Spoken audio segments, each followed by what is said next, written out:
Hello, my name is Bryan Ginter. I am a licensed attorney and mediator for the state of California. And today we're going to be talking about the different phases of a family law case for a divorce or a legal separation. Let me explain a couple things that we're not going to be referring to today when we talk about initial pleadings. The first is for a summary dissolution. And a summary dissolution is an expedited process for a divorce case. That will be gone over in another video.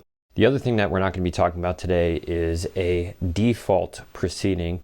And a default proceeding is when somebody starts a case off, serves the other person, and then the other person doesn't file any type of a response.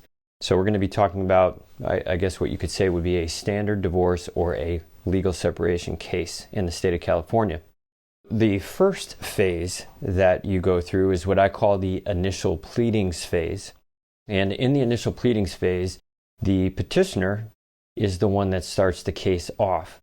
The petitioner files a petition as well as a couple of other documents that go along with that, and then they get a case number, and then those documents are then served on the other person in the case, who is called the respondent. Now, if the petition documents are personally served, then the respondent has 30 days to file and serve his or her response documentation. The second phase after that is done typically is what I call the disclosure phase.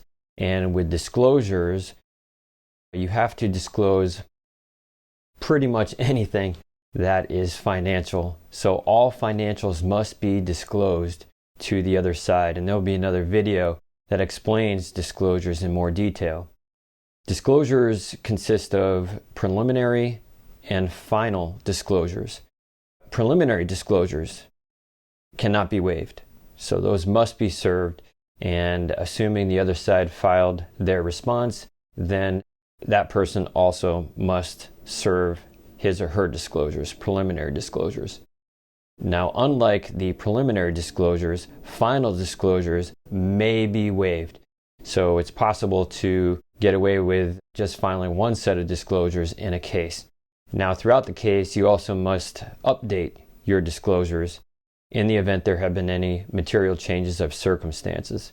But assuming that hasn't happened, you have to at least serve preliminary disclosures. Now, the final step in a case is settlement or trial. With settlement, you can certainly try to work things out with the other side and settle your case. That can be done with an attorney, without an attorney. It could be done with an attorney that is not fully representing you, but maybe giving you some help. I call that partial service, and there'll be another video on that. You can also do that through collaborative law, and you can also do that through mediation. Mediation and collaborative law are both considered non-adversarial or out-of-court processes, and I'll have other videos on those as well. In the event that the case does not settle, then you must file a request to set the case for trial. And at that point, it is the judge that will make a decision regarding all of the outcomes in your case, and you will get a final judgment at that point. If you settle, you simply just submit a judgment. The court endorses it or files it, and then you are simply done.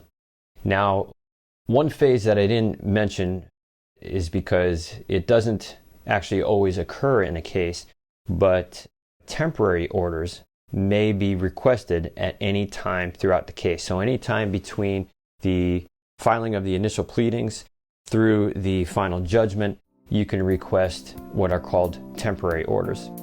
Well, thank you very much for watching, and have a great day.